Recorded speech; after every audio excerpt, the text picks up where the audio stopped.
A decisive ruling from the U.S. Supreme Court saying Americans can keep guns at home for self-defense. This is the first time the High Court has offered its interpretation of the Second Amendment, granting the right to keep and bear arms. The 5-4 ruling strikes down a ban on handguns in the nation's capital.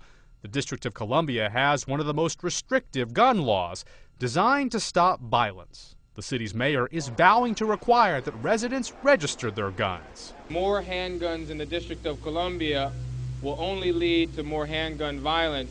The decision was hailed by supporters of gun rights. It basically told us what Americans had long suspected. We do have an individual right in this country to have guns. The government cannot ban guns, and it cannot regulate guns out of existence. A security guard, Dick Heller, brought the suit after the district rejected his application to keep a gun in his home on Capitol Hill, a short distance from the Supreme Court. The ruling will most immediately be felt in Washington, where the stiff handgun ban has been law since 1976.